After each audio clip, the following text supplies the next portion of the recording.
Olá pessoal, Diogo do canal FI, e aqui eu vou falar dos passos do investidor. Eu postei uma imagem falando dos nove passos do investidor, e aqui eu vou detalhar cada um, explicando cada um. Eu vou fazer, na verdade, uma série com 10 vídeos explicando. Esse é o primeiro, onde eu detalho cada um, explicando o motivo de cada um, em qual fase que você já deve entrar nesse tipo de investimento, para ver a sua maturidade, para você também conseguir entrar no investimento sabendo o que está acontecendo e tendo a tranquilidade para continuar no investimento o tempo que for preciso, e você conseguir realmente entender isso. Vou contar só um background de como está a situação atual, que com o Tesouro Selic a 3,35%, isso nos dá, com uma IPCA de 3,2%, um juros real de 0,53%. E se você for olhar para a poupança, isso te dá negativos 0,55%. Então, a gente está num país onde a poupança te dá juros real negativo. E o juros real da Selic está 0,5%.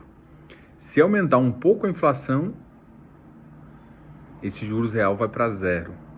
Tá? E como existem possibilidades de mais cortes, muito provavelmente esse juros vai a zero até o final do ano, para incentivar a economia. Então, o que você tem que fazer é entender cada passo e dar cada passo conhecendo o que o investidor tem que fazer. A primeira informação é sobre o Tesouro Selic e CDBs acima de 100%. Eles rendem esses 3,75% por ano, né? E é interessante saber que esses 3,75% é pouco, né? Não vai te dar um rendimento muito alto, mas é uma forma segura, né? E se você pegar CDBs de bancos grandes, e alguns já conseguem te dar essa informação, esse tipo de título, você tem uma certa segurança atrelado a uma segurança de um rendimento pós-fixado, onde você sabe quanto que vai render, né? Tanto o Tesouro Selic quanto o CDB acima de 100%. CDBs abaixo não recomendo, porque, novamente, ou você está simplesmente perdendo para a inflação, tá ok? O próximo passo é você começar a entender sobre os tesouros IPCA e prefixado, que tem uma marcação a mercado. Depois, no terceiro passo, é fundos de crédito privado, multimercado, CRI, CRA, debêntures. E a gente entra no quarto passo. Acho que o quarto passo eu vou demorar um pouquinho mais, que é um pouco sobre FI e FIP. No quinto passo, a gente vai falar sobre ações e fundos de ações. Cada um tem a sua vantagem e cada um tem um objetivo. E eu acho que para você é interessante ter os dois na sua carteira. Sexto é opções. Muita gente entra no mercado às vezes sem saber o que é opções. Eu acho um erro tremendo. Vamos supor que você tem uma posição muito grande em Petrobras e acontece um colapso no mercado, como aconteceu agora nos outros dias. Existe uma trava que é possível fazer, que é como se fosse um seguro, que trava a sua posição. Vamos supor que você tem comprado Petrobras a R$28. Você trava ela a 25, 26, para você não perder muito patrimônio e não ficar dependendo do mercado, da flutuação do mercado, entendeu?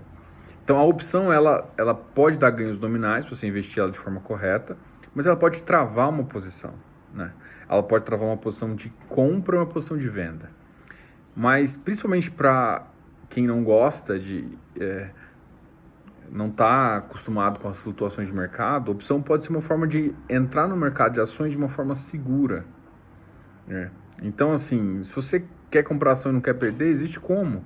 Você vai pagar um pouco mais, porque você vai ter que pagar esse seguro, mas é possível, entendeu? Então, o que eu quero te explicar é que você tem que entender o que é uma ação e com certeza tem que saber o que é uma opção também, né? Para poder iniciar um investimento e saber, putz, eu não estou a fim de perder alguma coisa se o sistema balançar. Então, o que eu faço? Compro uma opção. Nesse caso, eu compraria uma put de Petrobras. Bom, passando isso, depois a gente vai falar de derivativos. Aí eu vou falar um pouco do índice futuro, do dólar futuro, alguns juros, né?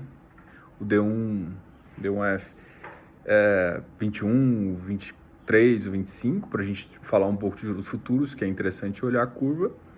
Commodities também, tipo boi gordo, commodities ligado ao minério também. E já numa oitava fase, depois de tudo isso na sua carteira, o que a gente começa a olhar para ela? É uma exposição offshore. Porque o que acontece? Quando você está com commodity, basicamente você está fazendo essa exposição offshore, né? Se você for pensar na raiz. Mas eu separei isso por um outro motivo, porque você fica atrelado ao mesmo mercado. Então, quando eu falo offshore, você estar atrelado, por exemplo, a um S&P da vida. Você estar atrelado ao crescimento da economia americana, ou a um DAX, que é o crescimento da economia alemã. Quando você faz isso, você pega o seu investimento e coloca em relação a uma outra moeda. E você fica menos vulnerável a crises mundiais. Isso é uma boa tática. Apesar de se uma crise mundial, uma recessão mundial acontecer, como aconteceu agora, afeta a economia como um todo e isso não vai. Só que tem economias que caem mais. Por exemplo, a economia do nosso país, que é um país subdesenvolvido, em desenvolvimento, cai muito mais do que um país como os Estados Unidos ou um país como a Alemanha. E por final, a gente vai falar um pouco de criptomoedas e como elas podem te dar ganhos, como elas podem ser o futuro. Elas existem para ter ganhos nominais. Eu não vejo isso como vantagem, entrar numa cripto para você simplesmente ficar bilionário por conta disso, mas ela não é uma posição defensiva em relação como se fosse o ouro, mas ela tem uma visão interessante de bypass de mercado global. Ela vai entrar no mercado global como uma saída para uma saída econômica. Então, você ter essa válvula de escape, inclusive para alguns investimentos, pode te dar algum ganho e alguma agilidade de investimento, entendeu? Então, criptomoedas, ela pode ser não só uma facilidade de um ganho, uma valorização, como se ela pode ter uma facilidade de movimentação global numa escala. Então, é uma situação que você já tem que começar a pensar. Então, assim, todo mundo fala hoje em dia de valorização da criptomoeda. Eu acho que quando a gente começar a evoluir nesse sentido, vai para mais um sentido. Então, esses são os 9 passos. Começa com um bem simples, que é o tesouro atrelado a um bonde local, né? A um tesouro, né? Um título emitido pelo governo. Depois você começa a títulos indexados, vai para fundos com crédito privado e com um pouco de juros e outros mercados, passa por alguns mercados imobiliários, começa com FI, por fim vai para ações, tanto via um gestor quanto por si só. Depois a gente pega opções para proteger, para ter ganho marginal, para fazer alguma modificação. Derivativos para entender como funciona um pouco a economia global e ficar exposto em alguma outra commodity, né? Depois no final a gente ficar em países offshore, né? Em economias fora da nossa, para ficar uma exposição. Então, assim, é assim que a gente pensa como montar uma carteira e é assim que o investidor tem que pensar em como crescimento também.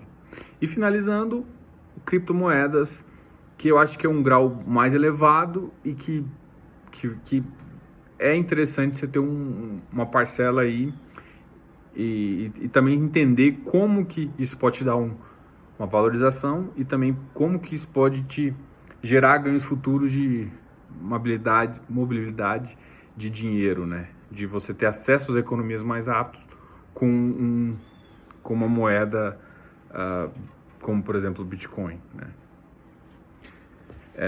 Mais importante que tudo isso agora é fique em casa.